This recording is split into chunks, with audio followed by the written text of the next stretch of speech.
Olá, boa noite. Está no ar. Live A Bola Não Para, nesta quinta-feira, dia 9 de julho. Já estamos em julho, hein, gente? Que coisa. Hoje, com Vitor Colonese, acabou de entrar na nossa live. Vamos falar de maratona aquática, vamos falar de natação, piscina com o nadador Vitor Colonese, para contar um pouquinho a história dele também, da sua expectativa para o futuro, né? Tem Jogos Olímpicos ano que vem, mudou tudo a programação. Vou mandar para a gente dividir a tela com o Vitor Colonese, que é nosso convidado aqui na live A Bola Não Para, com o pessoal do Projeto Atleta. Agradecer mais uma vez. Grande Vitor! Opa, boa noite aí. Obrigado pelo convite, Fred. Que é isso, boa noite, Vitor. Prazer conversar com você. Fico feliz aí poder bater um papo com você. Tá tudo bem? Tudo bem, e você? Tudo bem, graças a Deus. Está em Santos? Estou em Santos, em casa. Que maravilha. Quanto tempo já em Santos já, Vitor? Você que é baiano, né? Eu sou de Salvador, vim para cá com 17 anos, né? Já estou aqui há 11 anos. 11 anos já. Já acostumou já? Já é um santista, não? Já virei um caiçara, né? Como o pessoal fala aqui. Legal. E o futebol você acompanha, Vitor? Você nem acompanha futebol? Acompanho um pouco, a gente tem uma rotina muito intensa, né? Aí Sim, sim. quarta-feira à noite, sem condições de ver a rodada, né? Sim, É sim. mais um final de semana, enquanto tá relaxando, aproveitando o descanso do domingo, né? Porque Santos tem, ó, Santos, tem a Progresso Santista, tem o Jabaquara. Então é uma cidade que movimenta muito essa parte, fora o Unisanta, que dá um espaço incrível para os atletas, né? Mas em relação ao futebol, né? É incrível, né? Com certeza. E a Unisanta, então, aqui fazendo um papel excepcional no país, né? Primeira não, uma das poucas faculdades que é referência no esporte também, né? Isso. Por muitas vezes eu conversei com o presidente Marcelo Teixeira, que foi presidente do Santos, ele que é o responsável pela Unisanta, falando de todo esse trabalho que é feito, né? Essa abertura aos esportes olímpicos, não só você, né, Vitor, mas outros atletas aí, a Unisanta abraça e dá essa condição para você treinar e ter esse espaço, essa estrutura para poder representar o Brasil. Eu queria que você falasse um pouquinho da sua origem, viu, Vitor? Eu queria que você contasse um pouquinho como que foi para a piscina, foi algo que você sempre quis. Queria que você contasse para o pessoal que está acompanhando a gente. Claro que muita gente já te conhece, quem acompanha você, está assistindo, é óbvio, sabe a sua história. Mas para quem está acompanhando desse lado, até porque a live vai ficar no meu IGTV, vai lá para o meu canal no YouTube, e é bom você se apresentar para o pessoal conhecer um pouco mais, porque é sempre importante que as pessoas conheçam mais o outro lado do atleta. Bom, como o Júnior já falou, né? Eu sou Vitor Colonese, sou atleta da Seleção Brasileira de Maratonas Aquáticas, né? Comecei lá em Salvador, sou baiano, tenho 28 anos, sou terceiro sargento do Exército Brasileiro também e represento hoje a Universidade de Santa Cecília, já estou aqui há 10 anos, né? Esse é meu 11º ano e fico muito feliz de estar honrando essa universidade. Eu que comecei a natação lá pelos meus 9, 8 anos. Vou confessar para vocês aí, alguns já conhecem a minha história, mas o pessoal que não me conhece, quando eu era mais novo, até meus 13, 14 anos, eu e a natação éramos uma negação, né? Hoje eu brigo para estar entre os 3 primeiros nas provas aqui a nível brasileiro, todo, sul-americano. Naquela época eu brigava para não ser os 3 últimos. Era assim? Era assim, era difícil a minha vida, mas eu gostava muito, não só do esporte, mas do ambiente, né? E qual que era a dificuldade, Vitor, que você tinha no início? O que você sentia? Dos outros estarem na frente e você ficar para trás? O que você sentia de dificuldade? Cara, eu sinceramente não sei. Eu sei que a gente sofre quando é mais novo, né? A gente sofre aquele processo de amadurecimento do corpo, tudo. Eu, naquela época, era bem baixinho, um pouquinho gordo, né? Então, não favorecia muito o esporte, né? E eu acho que ali também eu levava muito como mais um esporte de lazer do que qualquer outra coisa. E depois eu fui tomando gosto, começando a querer estar mais no esporte, né? A gostar de estar presente nas competições, a querer estar melhorando. Eu acho que eu fui crescendo com isso. E aí eu comecei a despontar com meus 14 anos, né? 17 eu peguei minha primeira seleção brasileira. Não foi absoluta, foi de faixa etária, né? Mas aí depois, aos 19, eu peguei meu primeiro mundial. Pô, que legal. E sempre você treinava provas longas, né, Vitor? Você não era provas rápidas, né? Sempre foi um atleta, um nadador de fôlego, né? A gente chama de provas de meio fundo, 200 e Meio fundo. 400, né? E fundas de 800 e 1500. Eu sempre treinei mais para essas provas, 400, 800 e 1500, né?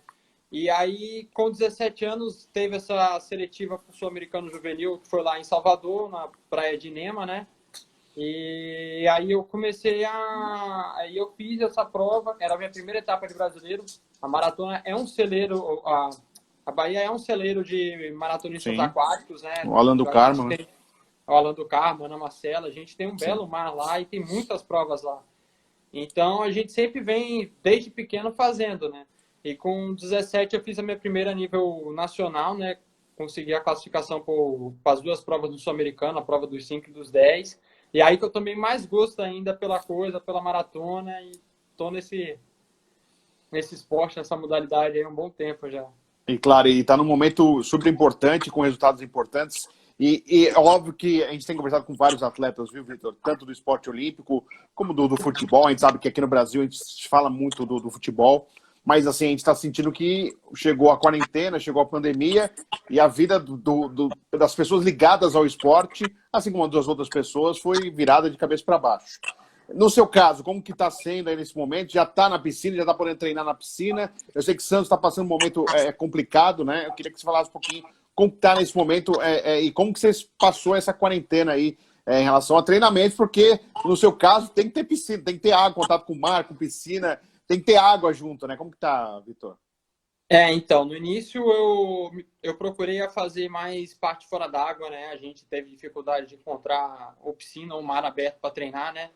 Então eu fiz uma periodização focando mais nessa parte fora d'água, trabalhar algumas deficiências de força que eu tinha, né, para fortalecer um pouco mais. Logo em seguida, a cidade aqui ao lado de São Vicente liberou o mar, né? Então a gente já vem treinando no mar de São Vicente, depois a cidade de Santos liberou, eu também tenho utilizado o mar de Santos. E aqui no prédio eu tenho a piscina, eu tenho uma raia de 25 aqui onde eu moro, né? Já autorizaram também a usar o período por 45 minutos, então eu tenho revezado assim os treinos, né? E a Unisanta tem dado suporte com trabalhos fora d'água, né? A gente tem essas plataformas hoje, o Zoom, entre outras, né? E a Unisanta, os preparadores físicos, os técnicos estão passando alguns trabalhos, a gente sempre orientados. Então, por mais que a gente ainda não possa ter voltado à piscina da Unisanta, né? Mas a gente está fazendo um trabalho supervisionado, sempre com o pessoal da Unisanta acompanhando, e a gente vai com o mesmo objetivo, né? Não vai ser uma pandemia que vai mudar nosso foco. Claro, com certeza. Por exemplo, aí nos treinamentos virtuais, são mais de condicionamento físico, a parte física, de braços, de pernas, o que você trabalhou e vem trabalhando na parte virtual, Vitor? A gente trabalha mais na parte de fortalecimento, né? Tanto de abdômen, core, membros superiores e inferiores, mas é mais como se fosse uma musculação online, né? Um trabalho físico assim. É um pouco complicado, né? Porque por mais que você tenha a câmera ali, você não consegue observar 100% do exercício. A gente tem algumas limitações de peso. Eu até providenciei bastante peso, bastante equipamento aqui, mas é um espaço pequeno. Eu moro num apartamento pequeno, então a gente tem algumas limitações em alguns exercícios, mas a gente está trabalhando da melhor maneira possível. Claro. E às vezes sente falta de alguém puxando do seu lado, né? Você está um dia mais assim, com preguiça, um pouco mais, né? Aí sempre tem alguém que dá te incentivando. Olha o Alan do Carmo entrando aí, ó. Um abraço. O Alan do Carmo tá aí. Um abraço. O a Catarina Ganzelli também. Bom, um abraço. O João Colonese, quem que é? É meu pai. Opa, que legal. Um abraço pro seu pai, então, João Colonese. Aproveita e já vai matando a saudade do filho via live aí. Já que tá sendo assim, né, Vitor? Hoje tá tudo online. Olha lá, focando, focando e focado. Alan do Carmo, um abraço ao Alan do Carmo aí. Grande atleta Alan. Brasileiro. Grande Alan. Ô Vitor, então, só aproveitando. Aí você falou do prédio, né? Acho que no começo não podia piscina, né? Aí foi liberado, né? Foi liberado. A gente tem umas 2 semanas de liberação aqui da piscina, né? E aí eu venho alternando. Eu tinha uma rotina de treinamentos bem intensa, né? São 10 sessões de treino semanais, né? E eu tô tentando manter esse nível. Eu sei que a quantidade talvez não seja igual à qualidade, mas a gente está tentando chegar mais próximo do ideal, né? Então eu tenho feito bastante treino no mar e revezando aqui na piscina do prédio. E na piscina, por exemplo, o síndico te dá uma moral? Pô, eu sei que eu tenho um atleta aqui no meu prédio, te dá uma moral pro Vitor aí, porque você acha que deve pedir, que acho que tem gente que quer usar também, mas tem alguma prioridade para você, que é um atleta, tá treinando, ou não tem isso, hein, Vitor? Não, eu até tentei no início da quarentena, né? A gente fechou aqui as áreas comuns, eu entrei com pedido, né? Pedi uma documentação até para a Confederação Brasileira, para o Exército, para entrar com pedido aqui, para solicitar 1 hora, qualquer horário do dia, sabe? Só para a gente ainda tentar manter o contato com a água, um treinozinho leve, tudo. Mas eles precaram pela segurança de todos, né? Se E libera para um, acabaram tem que liberar para os outros, né? isso, e aí acabaram não liberando, né? E agora é o protocolo padrão para todo mundo. Eles pedem para todo mundo usar até 45 minutos, né? E para mim não é diferente. É claro que assim, se tiver um pouco mais tranquilo a piscina, assim, eu até dou uma extrapoladinha no tempo, mas eu tento também seguir o padrão, né? Não quero ser o diferente, né? Claro, claro. Mas às vezes, né, por ter um atleta, às vezes o prédio fora, o condomínio pode focar e vão dar uma força para o Vitor para conseguir treinar, né? Que às vezes acontece, dependendo, tem essas. Porque senão você tem que se inscrever, pedir vaga, tem horário, não tem isso, Vitor? Porque cada prédio tá fazendo de um jeito, né?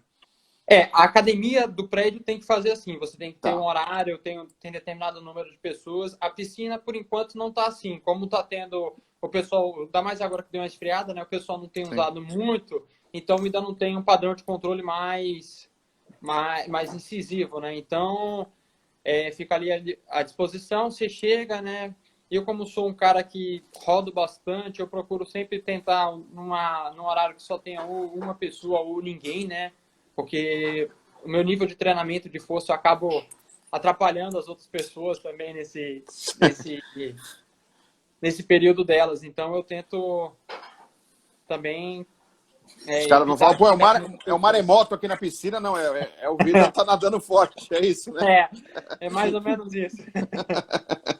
Um abraço para o André Lacerda, que é do Projeto Atleta, que é um parceiro que eu tenho desde o tempo da Jovem Pan, quando eu tinha o Domingo Esporte. A gente entrevistava diversos atletas olímpicos, né? E eu estou tendo a chance de fazer essa live aí com o Vitor. Vitor, É. você falou de mar, primeiro São Vicente, depois Santos. Mar é mar ou tem diferença do local onde você está, da praia que você está, e tem esse lado também, além do treinamento, esse lado do local onde você está? Tem diferença, a gente sente bastante, né? Não só a gente, mas qualquer pessoa que vai entrar no mar, né? É sempre uma coisa que eu sempre reforço galera, vamos tomar cuidado, quer nadar no mar, vamos tentar ter segurança. Ali é um ambiente que a gente não controla, a piscina a gente consegue controlar, o ambiente do mar não, então vamos tomar o máximo de cuidado possível. Eu tenho utilizado até uma boia, né? Você fala assim, pô, o cara várias competições e utiliza uma boia. Não, a gente não sabe o que Respeitar a vai natureza, né? acontecer. Respeita a natureza. Às vezes também são as outras pessoas que estão utilizando, que tem embarcações. É um meio de tentar visibilidade. Mas voltando ao que você falou, é diferente, né? A gente tem que olhar a correnteza para ver o horário que vai, como vai estar o mar, porque por mais que a gente tenha uma boa experiência, uma base, a gente não pode se desafiar. Tem lugares e horas que não dá para entrar e não dá. Pode ser qualquer um que for, é arriscado. Então, a gente vai para um lugar que seja mais fechado, de preferência uma praia que não tenha muita onda, que também não atrai muito surfista, né? Então, a gente tem menos um grupo de pessoas para se preocupar, né? E Sim. é um treinamento que a gente faz, mas a gente tem que ficar atento ao tempo todo, né? Porque às vezes vem um jet ski que não vê, uma embarcação. Então, é um treino, mas é um treino um pouco mais complicado, né? A gente, Um treino infelizmente, meio que tenso, né, Vitor? Você tem que ficar meio de olho em tudo que está acontecendo, né? porque tem as embarcações, tem tudo. Felizmente a gente ainda não conseguiu um suporte legal, né, para acompanhar esses treinos, mas a gente vai fazendo do jeito que dá. O importante é continuar focado no objetivo, trabalhar da melhor maneira possível para a gente tá nele. E o ideal, o que seria, Vitor? É ter um lugar exatamente para os atletas de maratona aquática treinarem? O que seria o ideal? Sei que no mar é difícil a gente falar assim, mas seria ideal, por exemplo, ter um espaço, algo que a confederação permitisse para vocês treinarem no mar mesmo? Ou não tem jeito? Tem que realmente conviver com a embarcação, com o local onde você está treinando? Ou teria alguma forma, como que é feito, por exemplo, em outros países que você sabe como é o treinamento? Na verdade, o ideal seria a gente ter uma embarcação próxima, né? A gente ter um grupo que nade mais ou menos o pessoal no mesmo ritmo e Tá. ter uma embarcação que consiga tanto ir devagar acompanhando os atletas, como se precisar ela for rápida para fazer algum resgate, alguma coisa.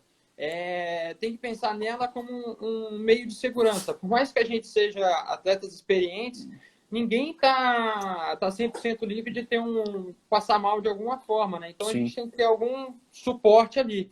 Eu acho que o ideal, independente, eu acho que o atleta até tem que experimentar algumas adversidades no mar, tudo para ganhar experiência. Eu já passei por provas que a gente estava numa correnteza tão intensa que o feminino largou com um espaçamento de tempo maior, porque a organização viu que estava mais difícil. E assim, a oitava ou nona colocada no feminino fez um tempo mais baixo que o masculino.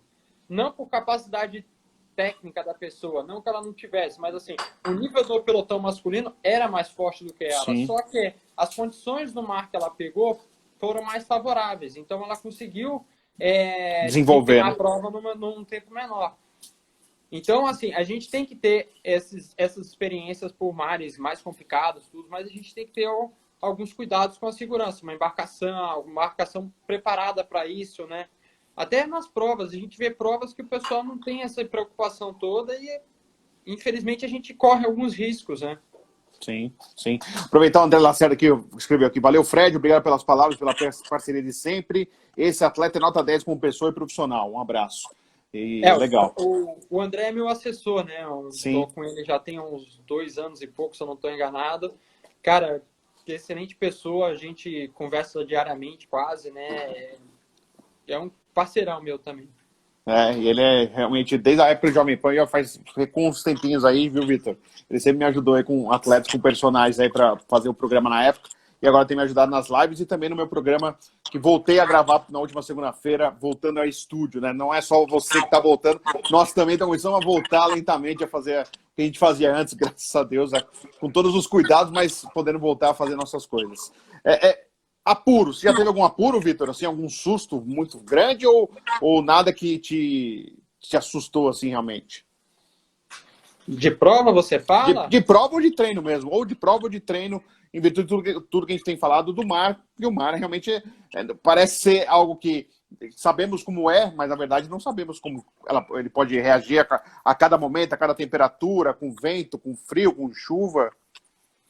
Eu vou contar uma situação que aconteceu, eu não vou lembrar direito o ano, foi uma etapa até de Campeonato Brasileiro, uma prova em Belém do Pará, uma prova de 5 quilômetros, e a gente atravessa lá um canal que é famoso, que tem uma correnteza bem forte, né? A organização tomou todos os cuidados para tentar manter o horário da largada, aquele horário previsto, mas no dia tiveram alguns imprevistos e acabou atrasando a largada.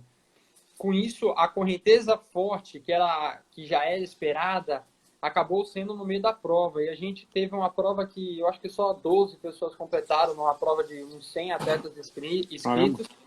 E assim, a gente viu a gente que já tinha completado a prova, a gente viu uma situação meio que desesperadora, porque atletas que nadam num ritmozinho de meio de prova de brasileiro, parando e sendo levado pela correnteza numa força assim absurda. Só que, assim, é uma competição a nível nacional, a organização estava bem preparada no evento. Então, por mais que a gente tivesse esses atrasos que pudessem ter evitado uma situação dessa, mas infelizmente acontece, a organização estava preparada e conseguiu tirar todos os atletas da água, não tivemos nenhum problema. A gente passou alguns momentos ali de sufoco, aquela situação meio do tensão que vai acontecer, de tensão, mas como é uma organização bem preparada, né?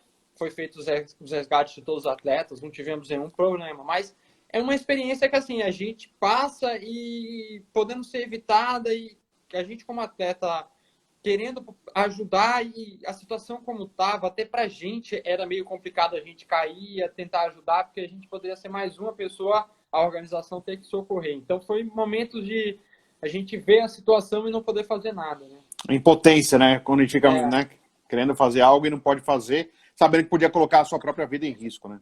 Com certeza. Ô, Vitor, aí você tá lá na quarentena, você tá tentando fazer do jeito que tá, treinando, piscina ainda não estava liberada, aí treinos online, aí vai e vem um aviso de uma herança, né?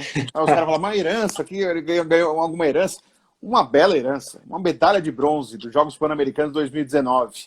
Queria que você falasse um pouquinho dessa medalha, essa herança. Poucos atletas no Brasil, nessa quarentena, tiveram uma notícia como essa que você recebeu, viu?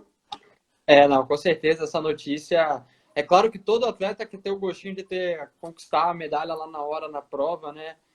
O Pan-Americano foi ano passado, eu fui em quarto lugar, né, na prova. Olhando assim a prova, eu fiz a melhor prova que eu podia naquele dia, naquele momento. E, pô, saí de lá com aquele gostinho de quase, né? Mas Você aí, terminou na quarta colocação, né, Vitor? Para explicar, quarta né? colocação, isso. Tá. E aí, no final de janeiro, início de fevereiro, a gente soube da notícia do possível doping do Doping. segundo colocado, do argentino. E a gente ficou aguardando, né? E nessa quarentena, eu estava treinando até num dia no Mar de São Vicente, o meu técnico soube da notícia, tentou me ligar por diversas vezes, desesperado. Eu cheguei do treino, assim, eu olhei e falei, nossa, ele me ligou tantas vezes, deve ter dado algum problema sério, né? Quando eu liguei, que vinha a notícia aí da medalha, né? Pô, uma sensação... não sei nem como contar essa sensação. É muito bom, ainda mais pelo momento que foi. Para mim, só lembrou, assim, todo o trabalho que eu fiz está valendo a pena. Uma medalha dessa, né? Aqui no Brasil, na maratona aquática, a gente só tem 5 pessoas que alcançaram uma medalha, né? A Ana Marcela, a Poliana, o Alan, a Vivi e agora eu, Você. né? E, pô, o Brasil não alcançava um pódio no Pan-Americano há 12 anos, então eu não tenho nem palavras. Eu estou igualando ao Alan do Carmo, que hoje, se você pegar por resultado, por tudo, é o melhor atleta da modalidade que a gente tem. Então, tá igualando a um feito dele, eu estou crescendo na modalidade, estou dando meu nome, eu acho que foi um momento inesquecível para mim. Não, com certeza. E tem informações de quando você vai receber essa medalha oficialmente? Pegá-la oficialmente? Então, eu até conversei com o pessoal do Comitê Olímpico, né? A informação deles, oficial, chegou na semana passada, se eu não estou enganado, retrasada. E eles falaram que vai começar agora o trâmite, né? Eu não sei exatamente como é, eles não me informaram, porque quem resolve isso não é o comitê. O comitê só vai receber a medalha e vai me repassar. Quem resolve isso é a organização do Pan-Americano, é a Panam, né? E Sim. aí eles que são responsáveis por esse meio de campo. A última informação é que já começou esse processo, mas não entraram em detalhes como é, ninguém me passou mais informações. Né? Então, estou aqui ansioso e aguardando pela medalha. Uma curiosidade, eu não sei também como funciona, eu não sei se você sabe também, Vitor. Vai vir a mesma medalha do argentino ou é uma medalha nova para você? Então, a do argentino eu sei que não é. Por ele ter sido bronze, né, prata, ele vai passar pro Sim. É americano e o verdade, ele foi. americano para mim. É. Agora, assim, eu não sei se vem uma nova ou se vem a medalha do americano. Eu não sei como funciona isso. É, Sim. é um novo método. Nunca passei por uma experiência como essa. Eu fiquei curioso agora de pensar, será que vem uma nova, né? Deveria ser uma nova, né? Porque, imagine, porque infelizmente o argentino vai perder, são provas que ele teve, marcos que ele teve, medalhas, conquistas que ele teve por longo de um ano aí, praticamente, uma temporada inteira, não foi? Pouco mais até. Na verdade, ele foi punido, se você olhar teoricamente, 6 anos, porque o doping dele foi um doping genético, né? Você visto Ele pelo fez uma DNA, transfusão de sangue, né? Ele fez uma transfusão de transfusão de sangue. sangue. Isso. E aí, essa transfusão só foi constatada agora, mas é de 2018, no início do ano. Então, ele teve o resultado anulado de 2018, 2019 e uma punição de 20 a 24. Nossa. Então, ele vai ter que devolver 2 anos aí de conquistas, né? E ainda aguardar mais 4 anos aí. Eu até vi, eu li a respeito dele também, que ele falaram, não, fala a verdade, assume que você errou, que você será punido menos tempo, né? Vamos considerar isso, que o atleta está assumindo o erro. Ele assumiu e tomou uma punição altíssima. Apesar porque o que ele fez também é uma coisa que realmente gera essa punição alta, né? Mas ele esperava que por ter assumido o erro, ele teria uma punição menor, né? E pelo que me foi falado, né, eu não sei exatamente isso. Ele foi chamado 2 vezes pela FINA, né, que foi a organização que identificou, e na primeira oportunidade ele não confessou, ele falou que não fez nada, que foi tudo efeito de treinamento, assim, não sei até onde essa informação é verídica, mas foi o que me informaram. E aí, posteriormente, na segunda vez, eles falaram, não tem como, tem alguma coisa errada, você vai ter que... E aí, pressionado, e aí que ele falou. Foi tá. o que foi me dito, né? Agora, até onde é verdade ou não... Sim, mas... porque eles não iriam punir desse jeito ele falando a verdade. Normalmente até ele analisa um pouco, mas apesar que o que ele fez, que é transfusão de sangue, é uma coisa que dá uma punição muito forte. Aliás, sobre isso, Vitor, você tem essa preocupação que outro dia eu fiz uma matéria, eu fiz uma live com um médico que trabalha no Palmeiras, e ele contando de jogadores que se automedicam, que depois conta na hora, cai no doping, até de implante capilar o cara vai fazer para colocar cabelo e se ferra, sabe? Assim, você tem esse cuidado, essa preocupação, e esse caso, quanto que você fica pensando, poxa, eu tenho que tomar o máximo de cuidado possível, não, claro que você não vai fazer uma transfusão de sangue, mas de fazer algo, né? Uma automedicação, tô com uma dor de cabeça, toma uma aspirina e se ferra num exame antidoping. Você tem essa preocupação, você pensa nisso, porque é algo que às vezes passa desapercebido, às vezes não vai no automático e você como atleta não pode ter esse automático, né? Nesse caso, ainda tenho um benefício, digamos. Eu tenho uma alergia a anti-inflamatórios e antitérmicos, então eu já tenho algumas dificuldades com a medicação. Mas eu sempre evito tomar, e se eu precisar tomar alguma coisa, eu sempre consulto o médico, né? Eu fazia parte do grupo de rotina da ABCD, né? Que é o sistema de doping. Estou aguardando para ver se vou continuar fazendo parte ou não. Mas, assim, é uma condição que a gente, atleta, tem que ter. A gente sabe que qualquer coisa que entrar no nosso organismo, a gente é responsável. Então, a gente tem que tomar o máximo de cuidado possível. Eu sempre procuro me orientar, perguntar. Às vezes você fica com aquela dor, você não sabe o que você toma, você liga para o médico e pergunta. O médico não te atende, você não sabe, não toma nada. Fica com dor. Melhor sentir a dor do que doer depois, né? Porque às vezes tem substâncias que realmente você tem a comprovação, que você tem ganho, tudo. Mas às vezes você, tô com uma dor de cabeça, você toma um remédio que tinha alguma coisinha errada e, você vai estragar o que você trabalhou por um determinado período de tempo, né? É uma situação muito complicada essa questão de doping, né? Sim. Então, eu tento tomar um máximo de cuidado. Falando nisso, eu até lembro o meu primeiro exame, a gente tem que mijar uma determinada quantidade. Sim. E a gente, eu era novinho, tinha lá para meus 19 anos, a primeira experiência por doping, né? Por mais que eu já tivesse o conhecimento pelo que estivesse me passado, mas assim, a minha primeira experiência realizando, né? Fazendo o exame. E aí você tem que mijar 90 ml. 90 ml, hoje em dia, olhando, é muito pouco para você de urina. Mas ali, naquele primeiro dia... Era como se fosse muito. Você tá bem hidratado, toma bastante água, não sei o quê. E você vai ver, você toma. Daqui a pouco você mija o primeiro pote, o segundo pote, tem que continuar mijando, porque você acaba naquele nervosismo de... Sim. Deu ou não deu? E você tem uma ideia, Vitor? Antigamente no futebol, quando tinha o exame antidoping, era permitido tomar cerveja após o jogo, né? Tomar cerveja para ajudar a rápido fazer o exame. E aí os caras começaram a perceber e proibiram a bebida alcoólica. Os caras ficavam lá para ficar conversando, tomando cerveja, enquanto, sabe? E ficavam lá batendo papo. Então, não é bar, né? Então os caras se cortaram exatamente porque os caras já estavam começando a virar bate-papo de botequim no exame de doping. Então os caras falaram, não, isso não pode. É água e olha lá, água, isotônico e só, se vira aí. Só. E vai logo que os caras querem ir embora, né? Porque o médico do antidoping também quer ir embora. O cara fica o jogo inteiro lá e quer ir embora. E tem cara que demora muito tempo, vai na madrugada, demora pra caramba. Porque a pessoa vai ficando tensa, aí fica pior ainda, né? Demora mais ainda. Mas daí os caras aboliram, não pode mais cerveja. O cara saia bêbado e ainda demorava ainda. Aí os caras cortaram. Ô Vitor, só aproveitando, falando da sua prova no Pan-Americano, né? Você foi quarto colocado e claro, eu fui ler algumas coisinhas. Você sentiu que você poderia ter feito, assim, você sentiu que foi bem na prova, mas você poderia ter até alcançado o pódio naturalmente ali. Queria que você falasse um pouquinho dessa prova que você fez, já mostrando esse ciclo importante que você vem conseguindo de bons resultados, inclusive no Pan-Americano. Então, no ano anterior ao Pan-Americano, 2018, a gente teve uma prova também lá no Peru, só que foi em Lima, né, num outro lugar, com uma situação bem parecida, né? E foi uma prova que eu empatei com esse argentino que hoje perdeu a medalha, né? Então, assim, eu já vinha com essa expectativa, né, de um bom resultado por esse empate, e eu estava bem bem preparado para essa prova, né? Apesar de não ter nadado bem o Mundial, que era 15 dias anteriores, a gente encaixou melhor o finalzinho do planejamento para essa prova do Pan-Americano.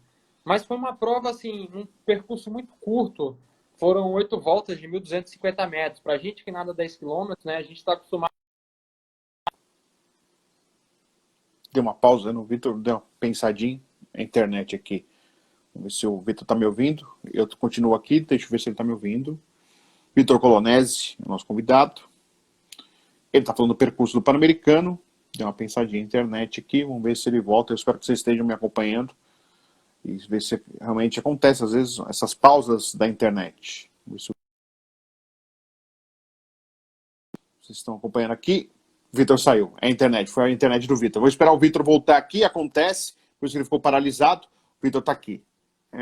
Deixa eu aproveitar. Pegar aqui o Vitor aqui. Pegar o convite dele, né? Tem que tomar cuidado com as coisas que a gente fala, né? Ainda mais na internet. Pegar o convite do Vitor que acabou caindo. Ver se o Vitor volta aqui. Pra gente voltar a falar. Opa! Opa! Tem uma caída aí, mas tá tudo bem. Não machucou, né, Vitor? Tá tudo bem. Não machuquei. Então tá bom. Vitor, você estava falando, quando paralisou aqui, que do percurso, que você está acostumado a 10 km, o percurso do Pan-Americano era menor.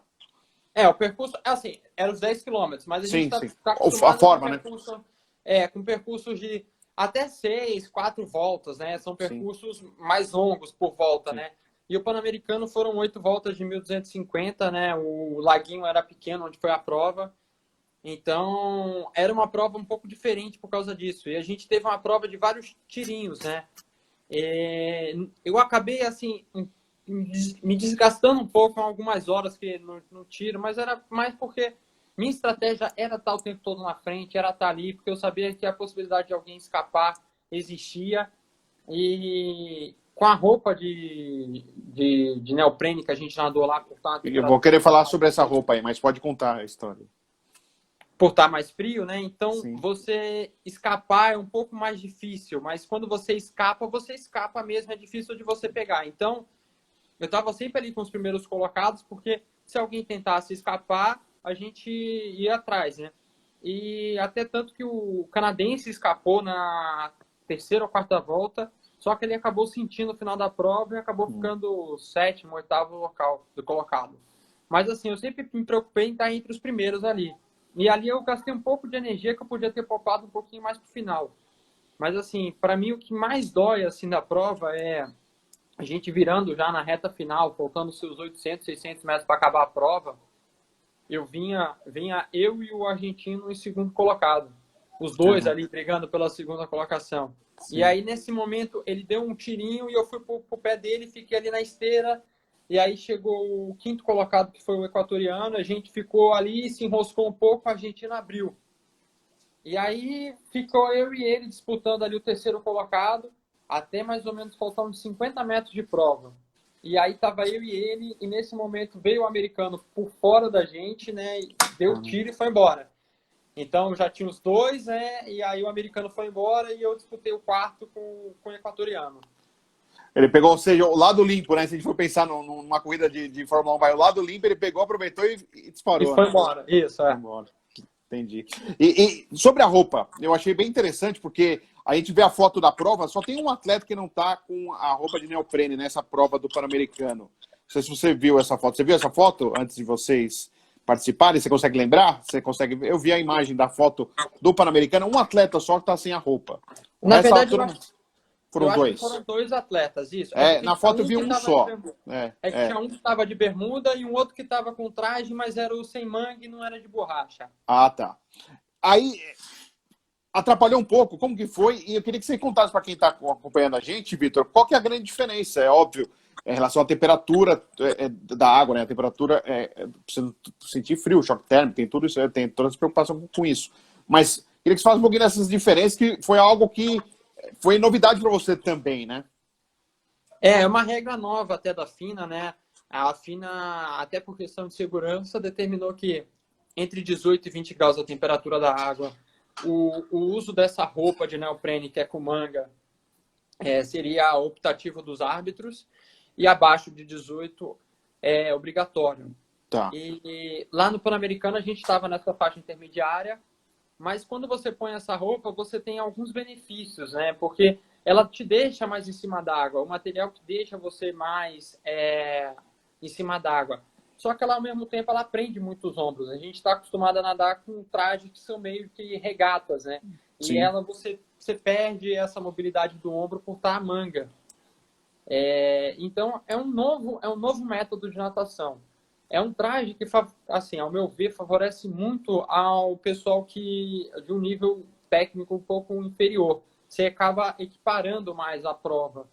Mas, ao mesmo tempo, para quem nada muito, sente, eu saí da prova com os ombros detonados por causa dessa roupa pressionando os ombros, né? Então, é É uma como se nova... estivesse preso? É como se tivesse o braço preso, Vitor? Como que é a sensação? Porque como você tem a manga e aquele traje é bem compacto, então você está Sim. todo com limitado, você tem um movimento limitado, né? No Sim. traje, por ser regata, você tem toda essa musculatura que livre, então você tem Livre. uma mobilidade maior, né? E lá a gente não tinha essa mobilidade, né? A gente perde um pouco essa mobilidade. E é um traje bem grosso, por mais que a temperatura esteja bem fria, a gente acaba passando até calor com esse traje durante a prova. Eu lembro que não no ano passado no Pan-Americano, mas no ano anterior, o Sul-Americano, que foi em Lima também, eu cheguei da prova dos 10, eu estava passando mal de calor. Caramba. De temperatura assim, as mãos, os pés e a cabeça que fica para fora, extremamente gelado. Dá até a Sim. impressão que está furando, né? De tão frio que tá. Mas o resto do corpo, uma temperatura Quente. muito quente. É uma dificuldade a mais, assim, controlar essa temperatura, essa mescla de temperatura. Mas é um novo padrão que a gente vai ter que se adaptar. Tem uns que se adaptam mais fácil, tem outros que não. É a coisa nova do esporte que a gente vai ter que se adaptar. É um novo obstáculo e a gente, como atleta, a gente vai ter que aprender a superar.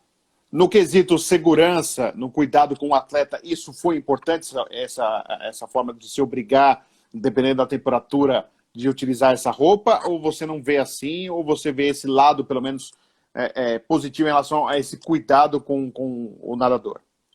Eu vejo esse lado positivo, com cuidado com relação ao nadador. Realmente a gente precisa, porque tem alguns lugares que a temperatura são muito frias, né? Mas assim, eu acho que a zona que eles deixaram de temperatura que podia ter sido menor, né? Mais frio, então. 18, 19, dá para usar o traje normal. Tranquilo para usar. E 16, 17, 16, você realmente já começa a ter que usar uma roupa. E, ao mesmo tempo, assim, dava para ter provas em locais um pouco mais frios por causa dessa roupa, né? Hoje, a FINA não é uma regra, mas ela pede que se tenha provas entre 16 a 31 graus, a temperatura da água, né? Sim. E com essa roupa, eu acho que esse lado inferior podia descer, acho que até uns 12, 14 graus dá para suportar tranquilo com essa roupa. Porque essa roupa é grossa, a gente tem uma sensação de calor no corpo, né? Sim. Ou seja, você já vai cair na água já sentindo calor. Na verdade a gente sente calor quando a gente vai aquecendo, né? Porque a prova, Sim. a gente dificilmente fica naquele parado. Então a gente está sempre em movimento, então o corpo Já vai esquentando. Esquentando. E aí tem algumas horas que você dá aquele tiro, aquela coisa, né? Que realmente fica as temperaturas meio que até insuportáveis, né? Caramba. E aí mais uma coisa que atrapalha, né? Na hora da concentração, na hora de nadar, né, Vitor? Porque você tem mais isso aí que tá te incomodando, né? Mas uma coisa para você ter controle. É bom porque você é mais um parâmetro que você acaba tendo, né, do seu corpo. Porque é uma prova de 10 quilômetros. Às vezes a gente tem que saber administrar o corpo, né? Como a gente vai se portar. Se é uma prova que dura 1h50, 2 horas de prova, então você tem que saber administrar seu corpo. E a temperatura acaba sendo mais um parâmetro, né?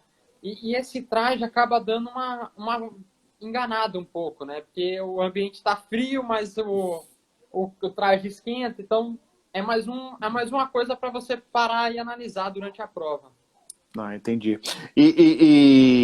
Até do Alan que entrou aí, a dele rasgou, né? Na Ele prova, teve um problema com a roupa na prova, a roupa dele ficou bem danificada, né? A questão da manga esgarçou tudo. E aí, o cara veio arrastando, entrando água, veio arrastando uma quantidade de água exorbitante. Então, realmente a prova dele foi bem atrapalhada pela roupa. Isso uma coisa pode nova. acontecer. Pode acontecer. Pode acontecer. Pode. Qualquer um. Infelizmente foi com ele, um brasileiro, um companheiro, um amigo. Sim. Mas é uma coisa que a gente está propício, não só no traje de borracha, como no traje normal. A gente já viu provas que às vezes você pega alguma sujeira no mar e você acaba rasgando. É uma infelicidade que pode ocorrer com qualquer pessoa que está participando da prova. Você sabe que o jornalista é curioso, vai perguntar. Você tem patrocinador que você recebe essa roupa ou você tem que comprar essa roupa? Como que funciona? A gente compra essa roupa. Eu vi que não é barato. Não. Essa roupa do Pan-Americano, especialmente, que a gente utilizou aqui no Brasil, é algo em torno de 3.500. A roupa tradicional que a gente usa para as provas mais quentes, né, acima de 20, 2 e pouco, é um investimento que a gente tem que fazer. Meu pai, que está até aí online, meu pai patrocinador aí há muito tempo. Seu pai, obrigado aí, parabéns pelas perguntas e a oportunidade do participante se expressar. Não foi nada, João, eu agradeço aí. É sempre bom. Ele se expressa muito bem, seu filho se expressa muito bem e ajuda o entrevistador, isso é que é importante. Então, seu pai que, vê a conta e já sai uma lágrima assim já, né? É isso, né, Vitor? Meu pai ainda me ajuda bastante, né? Mas eu também hoje eu tenho que agradecer, porque a Unisanta me dá um suporte financeiro bom de faculdade, né? Hoje eu me formei, eu sou formado em engenharia de produção lá. Engenharia de produção? Que legal. Engenharia de produção, Demorou um pouquinho mais do que eu esperado, né? A vida acaba de atleta, né? Atleta acaba sendo um pouco mais difícil, mas eu sou formado lá agora. E eu também sou terceiro sargento, né? Estou no meu segundo ano como terceiro sargento. Esse programa... E por que não na Marinha você foi para o Exército, Vitor? Porque normalmente alguns nadadores optam pela Marinha, né? E no seu caso você foi para o Exército. Na verdade, o programa é das Forças Armadas, sim. Armadas, isso. Sim. E aí vai abrindo edital, a depender da necessidade, cada um vai. É importante ter esse apoio das forças aos atletas. Porque a gente vai representar o Brasil, nosso país, da mesma forma. É mais uma forma que a gente tem. E são jogos fortíssimos, jogos militares. Muitos atletas que vão em Olimpíada dos outros países também representam os seus países em jogos militares, né? Vocês encontram outros atletas que vocês encontram normalmente em competições, né? Com certeza. O último que teve, que foi ano passado em Wuhan, eu fui quinto colocado na prova dos 10 quilômetros. Foi fortíssimo. O Alan foi medalha, Alan que está aí, foi medalha na prova dos 10. Mas foi uma prova extremamente forte. Vários atletas de nível, não só na minha modalidade, como na piscina. A gente viu em várias provas, os países estão investindo, principalmente mais na Europa, né? Estão investindo nessa parte de atrelar o atleta às Forças Armadas, ao Exército, à polícia também, em alguns casos. E, o Brasil teve essa iniciativa que foi excelente. E aí só veio a somar para a gente, né? A gente... Infelizmente, vou comentar alguma coisa, né? Hoje, aqui no Brasil, o esporte que é bem visto é o futebol. Atleta de futebol hoje recebe bem. Os outros atletas, infelizmente, são poucos que recebem bem, que conseguem ter uma condição de vida sustentável pelos resultados que ele tem. E assim, a gente vê o Exército apoiando agora a Unisanta, que eu tenho que agradecer imensamente. São 10 anos aqui, sempre me apoiando. Então... são essas pequenas coisas que fazem diferença pra gente. Claro. E até sobre isso, né? Porque é óbvio, Forças Armadas recrutando vocês, atletas, deixa os Jogos Militares do Brasil forte na competição e, ao mesmo tempo, em contrapartida, ajuda vocês, atletas, na parte financeira. Porque eu sei que vocês aí, somente agora nesse momento de quarentena, e a gente sabe que o esporte olímpico, infelizmente, começa a falar mais de apoios, patrocínios próximos de uma competição. E a competição que são os Jogos Olímpicos foram adiados para 2021, então ficou muito mais difícil. Então as Forças Armadas têm ajudado vocês quanto a isso, né? Claro, tem Bolsa Atleta, Bolsa Pódio, outros, eu não sei se você tem uma dessas bolsas, Vitor, mas eu sei que a Forças Armadas acaba te ajudando nessa parte também, né? Uma tranquilidade a mais, porque o atleta já tem que pensar. Eu, no meu caso, eu tenho... Agora eu sou formado, mas eu acabei agora nesse primeiro semestre, né? Eu tinha a faculdade, eu tinha... os treinos, você tem que se preocupar com a nutrição, a limpeza de casa, arrumar a casa, é psicólogo, você tem que ter toda uma equipe, você tem que ter todo um suporte, se preocupar com várias coisas. E o Exército, as Forças Armadas de maneira gerais, entraram agora assim, para me trazer um pouco de tranquilidade nessa parte financeira. É um suporte bem legal. Principalmente o Exército, que eu tenho contato direto, eles têm essa preocupação de saber, agora nessa período de pandemia, de quarentena, eles têm mandado mensagem perguntando como tá, se precisa de alguma coisa, assim como o Unisanta tem mandado. Então, assim, são poucas atitudes que são feitas e que vão só favorecer, não Claro. só a gente como atleta, mas como Pessoa. pessoa. Né? O interesse, a preocupação com o atleta, isso é muito importante. A gente sabe como que, às vezes, o atleta, entre aspas, é solitário, né? Ele tem a sua luta no dia a dia de uma maneira solitária e é importante vocês dividirem isso com os apoios, com os patrocínios, com quem quer ajudar vocês. Isso é muito importante. E sobre isso, aproveitando, e eu vou ainda chegar ao assunto Olimpíada, mas você tem patrocínio ou apoio? Você pode até falar, Vitor, por favor, aproveite até o momento. Viu? Então, o meu patrocinador mais forte é a Unisanta, né? Okay. A instituição aqui do Dr. Marcelo, tenho muito a agradecer, são 10 anos aqui, eles oferecem uma estrutura para mim fenomenal, né? Eu sou agora terceiro sargento, pelo segundo ano aqui no Exército Brasileiro também, não tenho nem palavras para agradecer tudo que eles já fizeram por mim nesses 2 anos, né? Tenho o apoio da Pierin Físio aqui, do Tom Pierin, que foi fisioterapeuta durante um bom tempo do Santos Futebol Clube. Sim, eu sei então, quem é. Eles estão sempre me apoiando ali, sempre, qualquer dorzinha, a qualquer horário, manda mensagem, eles dão um jeito para atender a gente. Legal. E eu tenho uma médica, não sei se você vai conhecer, a doutora Mirta Xerequini. Ela é daqui de Santos também, tem dado um apoio agora legal, né? Minha médica acompanha tudo, né? Meus exames, o que a gente pode acompanhar. E fora isso, tem a minha nutricionista, a Mari Penati, também está ali trabalhando junto. Tem o preparador Vinícius Borges. É o que eu digo, a gente conquista, o atleta conquista, mas tem toda uma equipe por trás. Claro. Até uma forma de ingratidão, eu diria, porque o atleta que recebe a medalha, mas você tem o técnico, você tem o preparador físico, você tem o nutricionista, o psicólogo, você tem toda uma equipe por trás para crescer, para fazer chegar esse atleta. E eu não falo só de agora, né? Porque todos os profissionais que trabalharam comigo me fizeram crescer de alguma forma para chegar onde eu cheguei hoje. Legal, isso é bom, esse reconhecimento é importante você ter esse lado, viu, Vitor? Vitor, só aproveitando, vaga para os Jogos Olímpicos, você ia disputar uma seletiva para depois participar do pré-olímpico, seria isso? E como que ficou para o ano que vem?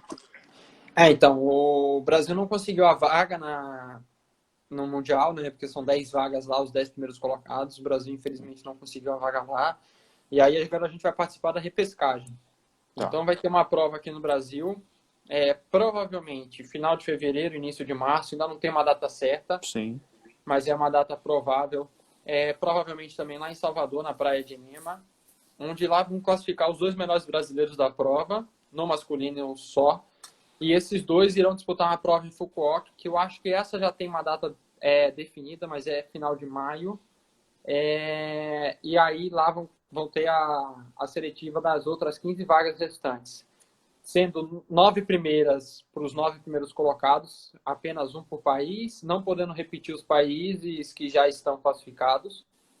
Uma vaga para o Japão, que é o país sede. Sim. E depois mais uma vaga para cada continente. Ou seja, depois daqueles 9 colocados lá, vai distribuir uma vaga para cada continente. Então, você teria a chance, na teoria, 2 vagas ou não? No Brasil, para o Brasil, seriam 2 vagas? Não, agora só pode colocar um. Qualquer país só pode colocar um representante agora. Agora, o Brasil, teoricamente, tem 10 oportunidades para fazer isso. Ou chegar entre os 9 primeiros, ou ser o primeiro da América fora desses 9. Tá, e aí, mas daí só vai um, né? Só vai um. Ou você, ou o Alan, ou alguém. É isso. Agora tá aberto, né? Agora começa tudo de novo, a seletiva nacional, os 2 melhores brasileiros classificarem, vão estar disputando. E só pra... Desculpa te cortar. E só para entender, se vocês tivessem ficado, um de vocês tivesse ficado entre os 10, teria a chance de conseguir mais uma vaga? Ou aí também não? Era um só a qualquer momento? Não, nessas 10 primeiras vagas do Mundial tem oportunidade de botar 2, mas os dois Ah, tem que estar entre os entre 10. os 10, tá. Se Então, por não exemplo, se botou tivesse ali, um só entre os 10, aí já não dava mais. já não dava mais. Ele já Tá. estaria classificado e o outro estaria fora da Olimpíada. Os Então, outros estariam fora. já é difícil mesmo assim, né? Já era É, difícil, né? são só 25 vagas, bem selecionado. Entendi. Não, mas vai, se Deus quiser, vai dar tudo certo aí para o Vitor conseguir essa vaga. Você está nessa expectativa de estar nos Jogos Olímpicos, né, Vitor? Queria que você falasse um pouquinho sobre isso. Porque para o atleta, a dia aumenta mais a ansiedade, eu acredito também, né? Eu venho treinando, meu último ciclo foi bem produtivo, bem crescente, eu venho treinando forte para isso, né? A gente veio treinando, 2018 foi um grande ano para mim, onde eu fui campeão brasileiro, 2 medalhas no Sul-Americano individuais, a medalha por equipe, foi um excelente ano para mim. E comecei em 2019 classificando para o Mundial, para o Pan-Americano. Infelizmente tive alguns problemas de saúde ali nessa preparação, mas eu consegui me recuperar. Mas no dia do Mundial, lá na prova dos 10 quilômetros, não fiz uma boa prova. Infelizmente, a gente errou alguma coisa, não só eu, como o meu técnico. No nosso trabalho, a gente errou algum detalhe. Eu não estava tão bem no dia da prova. Não consegui fazer uma prova que eu queria, né? Mas a gente trabalhou um pouquinho. O Pan-Americano já foi uma prova muito melhor. E a gente veio nessa crescente. Fui para um Mundial Militar, um quinto colocado, uma posição também, uma prova bem forte. E a gente vem trabalhando firme e forte. A gente vem analisando tudo que a gente tem feito de bom e tentando melhorar. O que a gente fez de ruim, a gente tentando aperfeiçoar. Estamos trabalhando todas as vertentes para chegar ao máximo, na melhor condição possível para essas duas seleções, para essas duas seletivas. Com certeza, e vai dar tudo certo sim. Você falou engenharia de produção. Por que você quis fazer engenharia de produção, Vitor? Eu gosto muito dessa área de gestão, tudo. E eu tinha começado logo depois que eu saí do terceiro ano, eu comecei fazendo administração. Tá. Eu vi que era uma coisa que eu queria, mas era um curso muito teórico, eu não me adaptei muito a isso. E aí, com o passar do tempo, eu vi que eu queria alguma coisa na área de engenharia, que era um pouco mais de cálculo, voltado. E aí eu fiquei um pouco até na dúvida entre mecânica e produção. E aí, conversando com algumas pessoas, me aconselharam a fazer produção, até em termos de mercado, né? Coisas que eu posso trabalhar é melhor para mim. Claro. Então, ou seja, da humana você foi para exatas, é isso, né? Você estava no. Isso. E você tem desejo de trabalhar em algum lugar, seguir carreira em alguma determinada função da engenharia de produção? O que você pensa disso aí? Cara, eu ainda não tenho Não. uma posição formada sobre isso, né? Eu tenho pensado muito em como eu posso fazer meu esporte crescer, Tá. né? Agora principalmente que eu acabei, eu tô com umas ideias assim de equipamentos, de coisa que eu possa fazer meu esporte crescer. Não. Infelizmente a gente vive num momento de crise, né? De pandemia, tudo. E a Confederação Brasileira de Desportos Aquáticos também passa por uma situação meio complicada Sim. financeiramente, né? Então, eu tento pensar todas as maneiras que a gente pode fazer para tentar reerguer essa confederação, trazer o esporte, né? Melhorar nosso esporte. Eu acho que independente da gente marcar o esporte pelos resultados, a gente tem que marcar de forma positiva, sendo Deixando referência legado, né? para isso, sendo referência, deixando legado para as próximas gerações.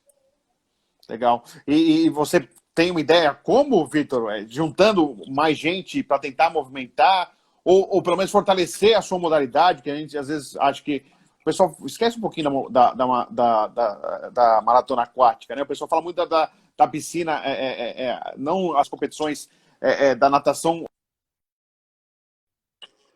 que a gente vê em piscina e não do mar. Até as transmissões, a gente vê muito mais transmissão de natação, né, da piscina, do que realmente das maratonas aquáticas. Você acha que seria importante isso, fortalecer mais a modalidade? Com certeza, a gente tem que fortalecer. O Alan do Carmo, que estava online, não sei se ainda está Sim. presente aí, ele hoje é um dos membros da comissão de atletas, né, da modalidade, e a gente tem trocado bastante ideia, a gente tem tentado levantar a nossa modalidade. Agora a CBDA fez um conselho técnico de base, né, então a gente está tentando trabalhar nisso daí, ver o que a gente, como atleta, pode trazer, pode crescer, fazer isso crescer ainda mais a modalidade. A gente vê a nível amador, principalmente aqui no Provas de São Paulo, a gente vê provas lotadas, e a nível de quando você começa a ver federar, nível brasileiro, você já começa a ver Diminui, né? esse número de participantes diminuir. Então, a gente tem que tentar ver qual que é o diferencial dessas provas amadores que atraem tantas participantes e nas provas federadas, essas provas principais, assim, não trazem, né? O que a gente pode agregar nessas provas que trazer a demanda, os participantes das provas amadoras. A gente tem provas aqui amadores em locais excepcionais, Capitólio, em Minas Gerais, até aqui, litoral norte de São Paulo, provas Ilhabela assim, já teve competições de maratona aquática. Ilhabela, tem São Sebastião. Ilhabela, São Sebastião, Sim, Marizias. sim. Eu já participei de bastante provas aqui no litoral norte. Pô, são locais lindos. E você ir passar o final de semana com a família. Você vai competir no domingo, mas aí você vai no sábado, passa um dia na praia e aproveita, né? E Claro. a gente queria trazer isso a nível nacional, para a nossa confederação voltar a crescer, trazer mais o povo, né? Tentar crescer também na renda financeira, porque dessa forma vai começar a poder fazer mais ações, não só para a gente que é da equipe principal, mas para as equipes de base, para começar a crescer. O Brasil tem um grande potencial de ter excelentes atletas de maratona aquática. Falta essa parte do investimento. Sim. E vocês identificaram alguma coisa, o porquê que no amador tem bastante gente e quando chega na parte mais séria da maratona aquática tem menos gente? Vocês conseguiram identificar alguma coisa? Ou ainda vocês estão mapeando para entender? Olha, aí vai um pensamento meu, tá? Tá. Eu fui campeão brasileiro em 2018, tá? Eu fiz o circuito todo, eu deixei de fazer uma prova só do circuito. E, infelizmente, assim, para você fazer um circuito, eu já tenho na época eu tinha 26 anos, eu viajei todas as provas sozinho, tentava economizar o máximo. Você fazer um circuito desse, você gasta mais de 10 mil reais. Caramba. E assim, hoje, infelizmente, você ser campeão brasileiro não te traz nenhum grande benefício de referência, de marketing, de alguma coisa que você possa crescer. A única coisa que traz é o título e o Bolsa Atleta. Sim. E o Bolsa Atleta hoje, a nível nacional, anualmente é em torno de 9 e pouco. Eu não lembro os valores exatos, mas assim, é abaixo desse investimento que é feito para ser um campeão brasileiro. E aí você pensa com o pessoal de base, né? O pessoal que está começando nas maratonas, com 13, 14 anos, até mais novo, 12, vai participar de uma prova dessa, dificilmente vai sozinho. Então já vai levar algum familiar. Aí o pai tem um gasto maior. Já tem um gasto maior. Aí o pai vai no primeiro ano, gasta esse dinheiro todo, é muito maior do que eu falei. E o retorno, se tiver um retorno, porque não é garantido, mas se tiver um retorno, é isso. Aí chega no segundo ano, daqui a pouco chega no terceiro, desmotiva. O filho está até motivado, está querendo ir, mas o pai fala assim, pô, filho, infelizmente a condição financeira que eu tenho, eu não consigo fazer isso. Então, eu acho que, assim, é uma situação complicada, porque o país vive por crise, a gente tem muita coisa que é um gasto elevado, né? Mas a gente, se for parar para pensar, a gente tem que tentar trabalhar alguma forma de valorizar um pouco mais esse brasileiro e transformar ele de uma forma mais barata para os atletas, né? Não sei como, é o grande problema, mas assim, hoje é um esporte que acaba ficando muito caro para o retorno baixo. E é como eu te disse, às vezes ser campeão brasileiro na modalidade de maratona aquática está sendo um título que não tem tanta importância. Você vê, hoje a gente tem na atual situação, a grande atleta de destaque é a Ana Marcela. Sim. Que está indo para está indo para as Olimpíadas, já está classificada, fez um excelente mundial. Ela não é campeã brasileira nos 2 últimos anos, pelo menos. Não lembro antes, mas nos 2 últimos anos eu sei que a campeã brasileira foi a Betina. Então é assim, você tem a campeã brasileira, a Betina, mas quem está indo para a Olimpíada, quem está fazendo tudo é a Ana Marcela. Fica uma coisa assim meio confusa, né? Claro, eu entendi, mas deu para entender. Tem que pensar e vamos ver que possa melhorar e eu tenho certeza que vocês atletas vão conseguir. Vitor, tá faltando um minutinho para acabar a live. Quero agradecer a sua atenção, a sua conversa, o papo. Desejo muita sorte para você, sucesso, e como se você consiga a vaga para a Olimpíada. E se não conseguir, siga aí forte, firme, representando o Brasil na maratona aquática. Um grande abraço, viu? Muito obrigado, viu, Vitor? Obrigado você pela oportunidade. Foi legal demais essa conversa aí. Pô, que legal. Espero fazer outras e com a vaga aí vamos conversar também, com certeza. Com certeza. Estou sempre à disposição aí, Fred. Legal. Abraço e prazer. Boa sorte aí. Um abração, cara. Um abraço pro seu Valeu. pai também. Um abraço. Muito obrigado, Vitor.